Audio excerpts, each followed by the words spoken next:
নমস্কার, কেমন আছেন আপনারা? আশা করি সবাই ভালো আছেন। শুভলিপির ব্লগ থেকে আপনাদের স্বাগত জানাই।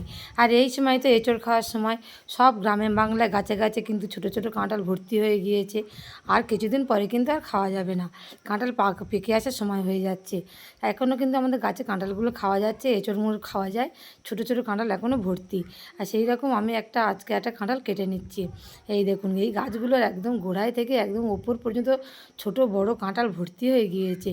পাকা কাঁঠাল কত খাবো, কিন্তু তার আগে এঁচোড়টাই খাওয়া যাক। আর এঁচোড়ে তো বিভিন্ন রকমভাবে রেসিপি করা যায়। আজকে আমি ভাবছি একটু মাংস দিয়ে এঁচোড় রান্না করলে কেমন হয়। এঁচোড় চিংড়ি খাওয়া হয়, নিরামিষ এঁচোড় খাওয়া হয়, কিন্তু আবার এই কাঁঠাল দিয়ে কাঁঠালের আমরা কোপ্তাকারিও করেছি। কিন্তু আজকে আমি ভাবছি যে আমি এটা মাংস দিয়ে করব। আর ফ্রিজের ভিতরে কিছুটা আমার সলিড মাংস ছিল, সেটাই বের করে নিলাম। আর এই যখন এঁচোড়টা রান্না করবে, এর সাথে কিন্তু সলিড মাংসটাই ভালো লাগবে। যে আমাদের মাংস যখন কিনে নিয়ে আসে, এমনি যখন তরকারি রান্না করার সময় চিকেন হোক, তখন এই সলিড মাংস মেয়েরা খেতে চায় না। তাই আমি চিকেনের থেকে সেই সলিড মাংসগুলো তুলে আলাদা করে রেখে দিই, সেগুলোই পকোড়া করে দিই বা বিভিন্ন রকমভাবে আমি রান্না করে দিই। কখনও চানা মশলার সঙ্গে ছোটো ছোটো করে কেটে দিচ্ছি, কখনও ঘুগনির সাথে দিচ্ছি। আর তারা আজকে ভাবছি যে এগুলো নিয়ে রান্না করব। আবার চিলি চিকেনও হয়। আর এই যে এঁচোড়টাকে বেশ ভালো করে কেটে নিলাম, দেখেছেন তো কি আটা। হ্যাঁ, ভালো করে হাতে সরষের তেল দিয়ে এগুলো কাটতে হবে, আর ঘন ঘন কাপড় ছেঁড়া দিয়ে হাতটা ভালো করে পরিষ্কার করে নিতে হবে, নাহলে কিন্তু হাতে জড়াবে। খাওয়া নয়, কী করে যে আমাদের সব মানুষরা এই খাওয়াগুলো আবিষ্কার করেছিল কে জানে, যে ভিতরে এত আটা আছে, এইভাবে তেল দিয়ে হাতে কাটতে হবে। আর এই দেখুন, সব কিছু ধুয়ে পরিষ্কার করে নিচ্ছি আমি এর সাথে। আর দুটো মিডিয়াম সাইজের আলু আমি দেবো। আর পাশাপাশি মশলা হিসাবে আদা, রসুন, পেঁয়াজ, কাঁচা লঙ্কা, টমেটো সব কেটে ধুয়ে পরিষ্কার করে নিয়েছি। তারপর উনুনে একটু জল গরম বসিয়ে দিয়ে এঁচোড়টাকে ভালো করে ভাবিয়ে দিচ্ছি। এঁচোড়টাতে কিন্তু একটু নুন আর হলুদ দিয়ে ভাবিয়ে নিলে সেটা কিন্তু কষটা চলে যায়, আর খেতেও কিন্তু ভালো হয়। তাই আস্তে আস্তে আমাদের উন্নতি, কত মানুষ যখন আদিম মানুষ ছিল, তখন কি এইভাবে রান্না করা শিখেছিল?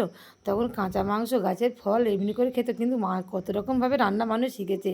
যে এক ফল, সেটা কাঁচা অবস্থায় একরকম সবজি, পাকা অবস্থায় একরকম ফল, সব রকমভাবে কিন্তু খাওয়া হচ্ছে। আর এই দেখুন, সিদ্ধ হয়ে গিয়েছে দেখে নিলাম। তারপর সেটাকে নামিয়ে দিয়ে আবার ওই কড়াইয়ের মধ্যে আমি তেল দিয়ে দিচ্ছি। তেলটা গরম হয়ে গেলে তার মধ্যে আমি একটু নুন হলুদ মাখিয়ে নিচ্ছি। এই মাংসগুলোকে কিন্তু বেশ ভালো করে ভেজে তুলে নেবো। এই দেখেছেন তো। আর এই তেলটা ভালো সরষের তেলে রান্না করলে কিন্তু সব তরকারিটার টেস্ট ভালো হয়।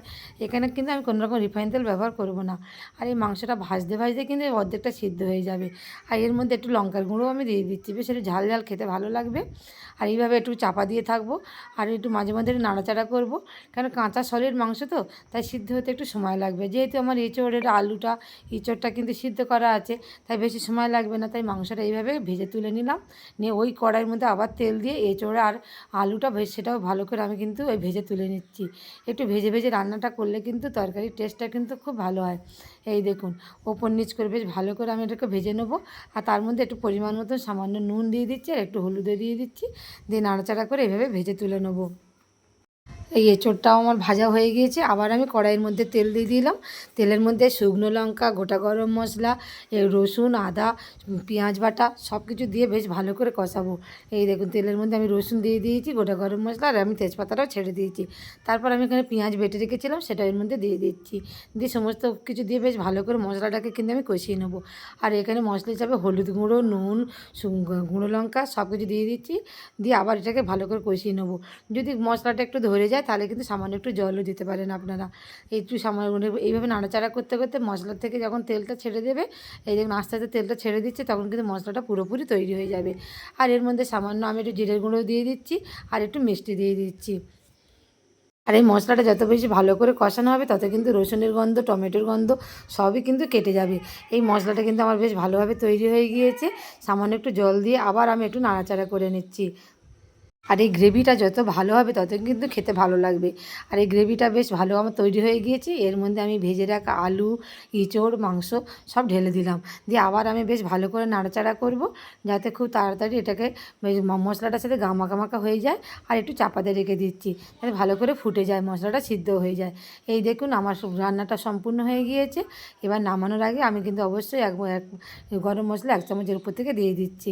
ব্যাস তৈরি হয়ে গেল আমার চিকেন দিয়ে এঁচোড় রান্না। আমরা তো এঁচোড় অন্যরকমভাবে রান্না করে খাই, একবার এইভাবে রান্না করে খেয়ে দেখবেন, দারুণ কিন্তু খেতে লাগবে।